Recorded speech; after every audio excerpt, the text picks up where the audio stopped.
From Affirm Films, the studio that brought you Miracles from Heaven, comes 5,000 Blankets. A woman and her young son Philip set out to find his missing father on the streets, sparking a movement that inspires a city. There are over 5,000 homeless souls in this city alone. So it is Philip's wish to reach each and every one of them with a comforting gesture. Inspired by a true story. 5,000 Blankets. In theaters for 2 nights only, December 12th and 13th. Rated PG-13. May be inappropriate for children under 13. More information is available at 5000blanketsmovie.com. This is a production of the Ultimate Homeschool Radio Network. Welcome to the Vintage Homeschool Mom Show. Your host, Felice Gerwitz, is an author, a publisher, and your radio show host. She will encourage, educate, and inspire you with answers to your most pressing questions from homeschool, marriage, parenting, and much more. Felice loves to equip moms to live a Christian life because every moment counts. Be sure to visit her website at mediaangels.com. And here's your host, Felice Gerwitz.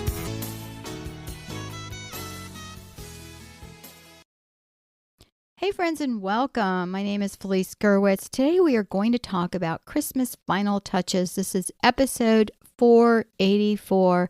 And with the countdown on, with Christmas right around the corner, now is the time to put up those final touches.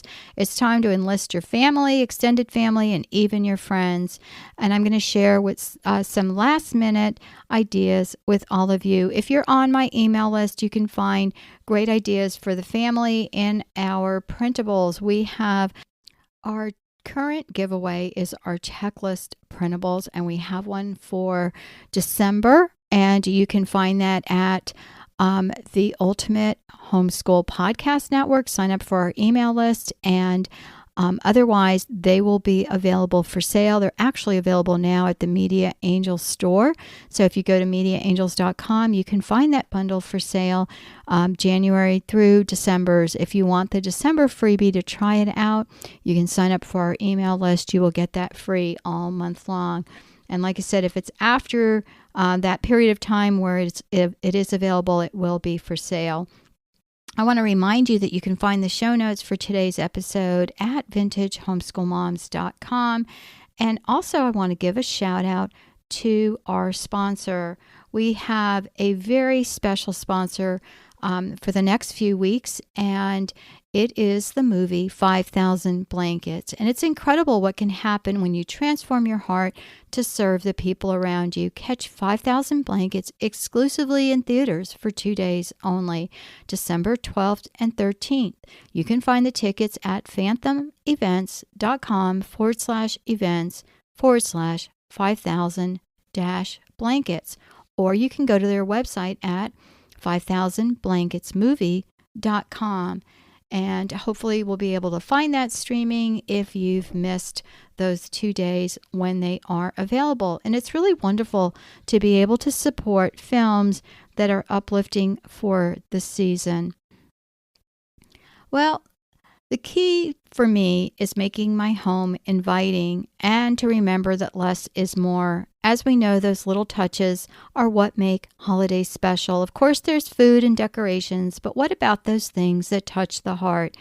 I love small arrangements of flowers on the table or candles, even if I never light them. There are things I do each year that are loved by all. A small note or a gift doesn't need to be expensive, but it will mean so much, and it can be heartfelt.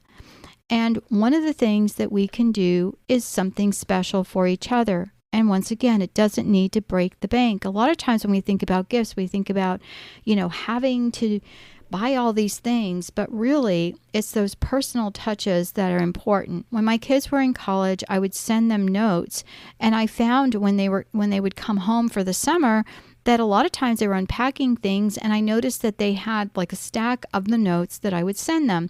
A lot of times it was with a gift card or, $15 or $20, to, go buy a pizza or something. But it was really amazing to me that my kids kept the notes that I sent them, and they were usually, a Christian note card that I would buy in bulk and, write a little something in them that was uplifting and encouraging. And so that is something that we can do that is really wonderful, and then the kids will treasure.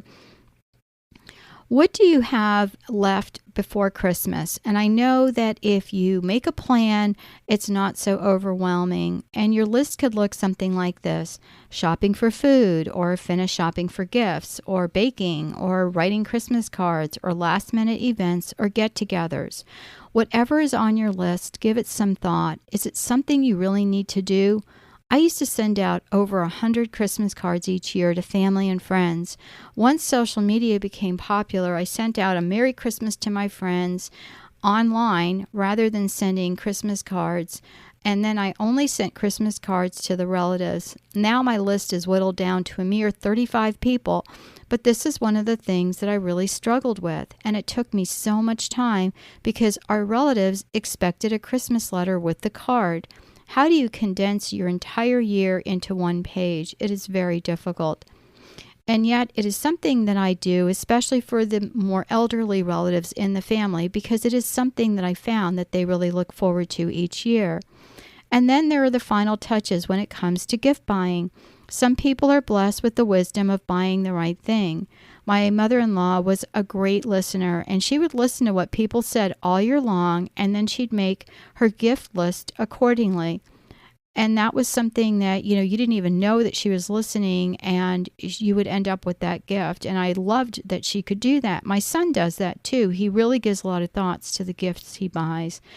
I love to bake, and it's something I was able to do and take to friends, and especially people like the CPA or the hairdresser. But it soon became a favorite because it was so much easier, and it was less expensive than buying a gift card or a gift. And that is why I consider the idea of incorporating the heart of Christmas, which is love and self-giving for others. Christmas is a time to tell those we love how much we appreciate them. Who are the people you admire and why? Recently my youngest son has really risen to the level of admiration in my life because he's in the military, and he was telling me about some of the difficult situations, that they're out in the woods and they have to have their night vision goggles and just some of the things that they've gone through. And he would say that he makes a big effort to make the best out of a difficult situation. And he's chosen to see the positive and live his life by example for himself and his friends. He was telling me one time they all had to go back on base, and, they counted everyone being there and then dismissed them. And he said, everybody was complaining about having to go there just to turn around and be dismissed. And he was saying, I was so happy to have the rest of the day off. And so, that really touched me, the idea of making the best out of situations. That is something that we can do. That is one of those Christmas final touches that can make our lives better. And like he said, he was an example. He was doing it just for himself, but it became an example for others. So showing our appreciation comes in many forms. And for me personally, it's sending out a handwritten card and a note. It's so much easier to send someone a text and say thank you or I appreciate you. But how often do we get mail? And really at Christmas time, it's the only time we really get that personal mail. If I gave you a notepad and I asked you to jot down the heart of Christmas and what it meant to you, what would you write? If you pause the audio, you can take some time to do it. But if not, you can actually go back to where the show notes are on the website at Vintage Homeschool Moms. Look for episode 484. Or I can share with you some of the things that would be on my list.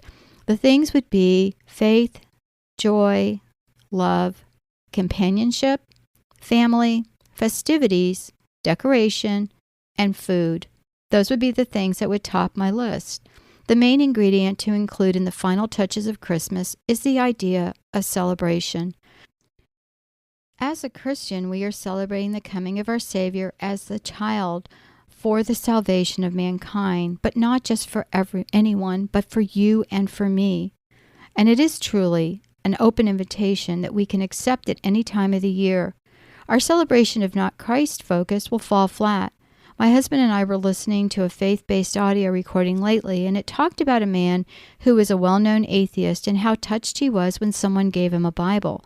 It didn't change his belief, but he said, if Christians believe that Christ is truly God, they should be handing everyone Bibles. That is truly an inspiration for us all. I have a podcast, A Few Minutes with God, and you can listen to that podcast for some more uplifting Christmas episodes. If you can take it one step further, sharing our faith is a wonderful way to live our lives, but the best thing we can do is be an example. And I think that is one of the things that hurts Christianity, is how some Christians are living a life that is truly unchristian. And when you look at people that are Christians or profess to be Christians and put down other people and, really don't have a great outlook or are not kind people, then that hurts it for the rest of us who are truly trying to live out our faith. The true meaning of Christmas is something that is talked about but not often understood. In a word, the true meaning is love. Love for God, appreciation for the gift of the Word becoming flesh and dwelling among us.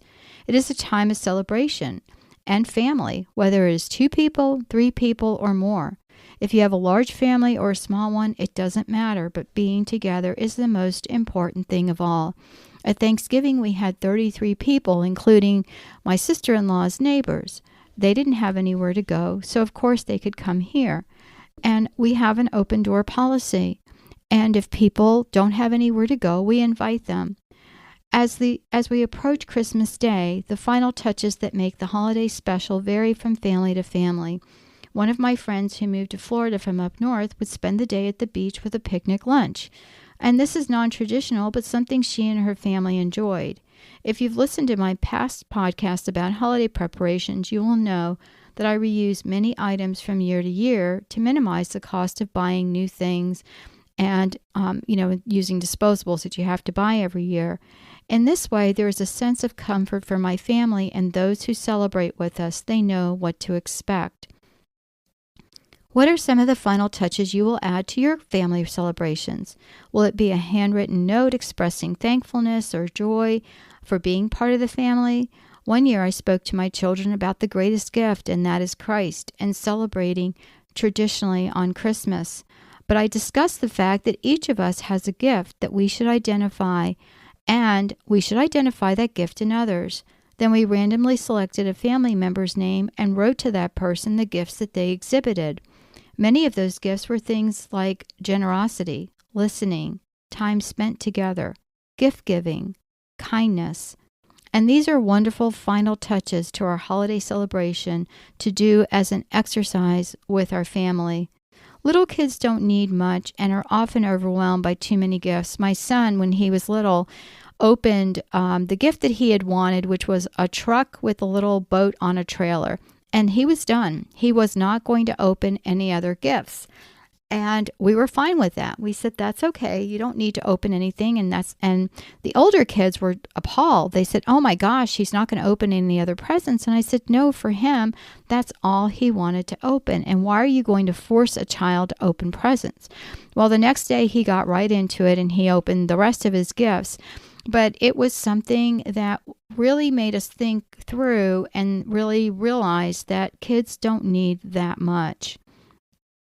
Making family memories with those final little touches are important, and it can make the difference between having children who are overtired and grumpy to having little kids that are really enjoying the holiday season.